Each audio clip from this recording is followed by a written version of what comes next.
Hey guys, it's Six or Monty, whatever you guys want to call me. And today it's not gonna be a storytime video. I wanted to do something different that I really want to do for a while and talk about the games that I'm interested in. I don't know why I waited so long to make that plural. I wanted to talk more about games today and more specifically about a game on Roblox. Anime Vanguards released September 8th, 2004 and is the newest addition to the anime tower defense genre. Following in the footsteps of Anime Adventures, which took Roblox by storm on July 3rd, 2020. I wanted to compare these two games and see if one looks better than another based on release.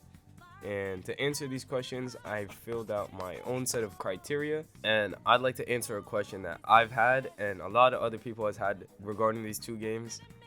Has Anime Vanguard successfully filled the shoes of Anime Adventures?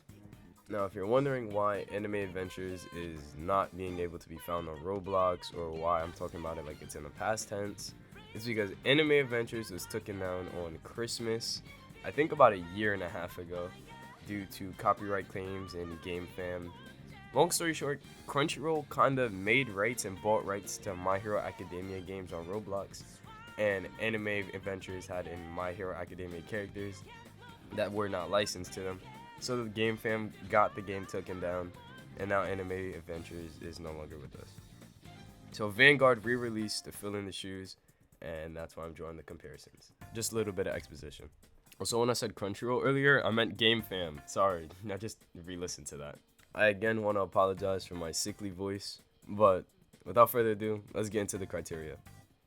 So I've made this chalkboard, and on this chalkboard are going to be the 6 criteria that I will be ranking this game on to see if Vanguard has successfully been a good predecessor.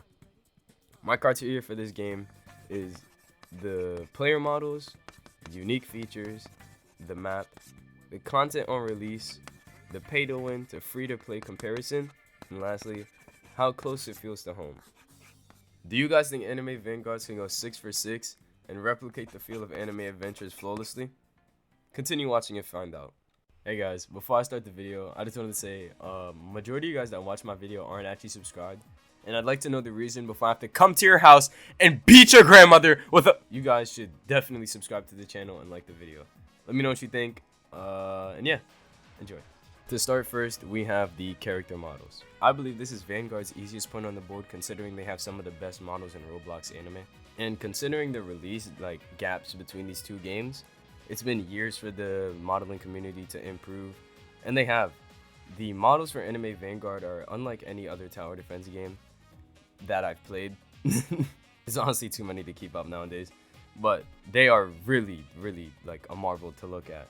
So I think this point goes to Vanguard with no diff. As you can see from the old Anime Adventure screenshots that I have, it's nothing too much to marvel at. So Anime Vanguards is now 1 for 6. On to the next section, the unique features. Anime Vanguard has released with an Ascension feature, essentially making duplicated mythics not as useless as they were in other games.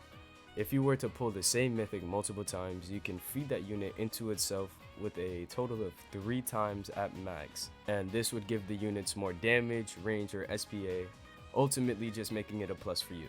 It's kind of like the Dragon Ball Legends star system, with more dupes of the featured unit, the better they are. Furthermore, I believe the quality of life on release is much better than Anime Adventures, considering things like when you hit the next stage in Anime Vanguard, instead of having to go through a teleporter all over again, you could just outright hit next stage, your units will get deleted, and you just start over. Even from teleporting to another map, it's not that long, it's just a loading screen, instead of having to go in and out of the game over and over again. Returning to your private server after beating a map is also a nice feature, and it released with mounts. So even if this is debatable for some viewers, I believe that Anime Vanguards has took another point. Okay, on to the next, the map. Now, if this is confusing for anyone, I'll be talking about the base hub, like where your characters spawn and where you evolve units and stuff, and the in-game maps. Replicating the feel of Anime Adventures is probably most shown within the map. The neon blue lights, reminiscent of Tokyo, is a very nice touch to how the old map used to look, and I think they feel virtually the same. And the reason why I think Vanguard's is a little bit better is because of the size difference. Vanguard's map is smaller, but I don't think it's a downside for the game at all. it makes using a mount and teleporting virtually the same thing.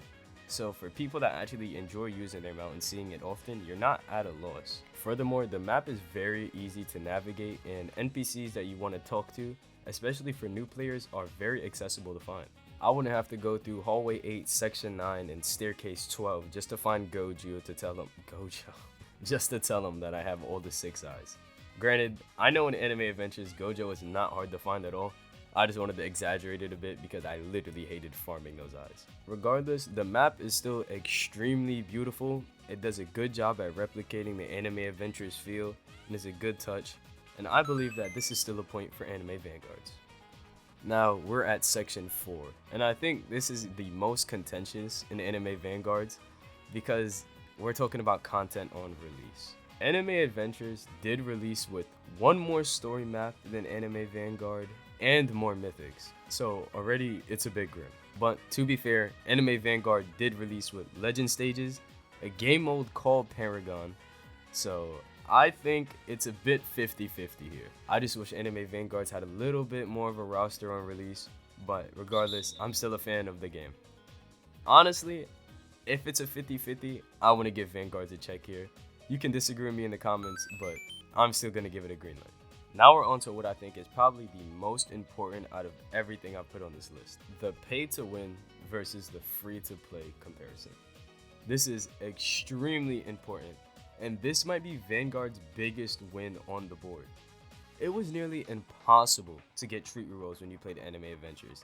Like, especially if you had a mythic, forget about it. But when Anime Vanguards released, I know it released with codes on codes on codes, so that may be a little bit of bias, but I feel like that's nonsensical. Anime Vanguards released with level rewards, a battle pass, which Adventures did add later, but we're comparing releases. They had quests just for talking to NPCs, there's a Pokedex for enemies, you get gems for summoning, gems for getting new units. Anime Vanguards is way more free-to-play friendly in my eyes, and it's a massive succession from its predecessor. I've actually held a lot of trade rerolls. I've spent money on both of these games, and I have friends that haven't spent money on these games. But VIP is still needed. You cannot play these games without VIP. Get VIP! That might come out as a joke, but VIP is a necessary game pass. And regardless, free-to-play means not spending at all. So maybe you can call me a liar for saying anything about free-to-play, but it's definitely better in comparison. And with that, Anime Vanguard is getting another check. Yes, I know earlier in the video I said treat rerolls instead of trade. If you laugh at me, I will fuck. So, for the final verdict, has Anime Vanguards filled the shoes of Anime Adventures? And this should come as no surprise if you've watched the video in its entirety. But yes, from the sound effect choices to the mapping all the way to the UI, they've done an amazing job, maybe even spectacular Spider-Man job, at making the game feel like it just got re-released and published all over again. But even with better touches, this is another point for Anime Vanguards and thus puts them at a 6 out of 6 on the board for me. I want to thank you guys so much for taking the time to watch my video about nerdy Roblox stuff. It was actually pretty fun to edit, and I'd like to thank the amazing devs of Anime Vanguard for replacing Anime Adventures. I had a lot of respect for that game, so I had a really good time making this video. I also have a good feeling that this won't be my last time talking about Roblox anime. But with that being said, remember, we're all people, and all of you guys matter. Have a nice day. It's been 6. Goodbye.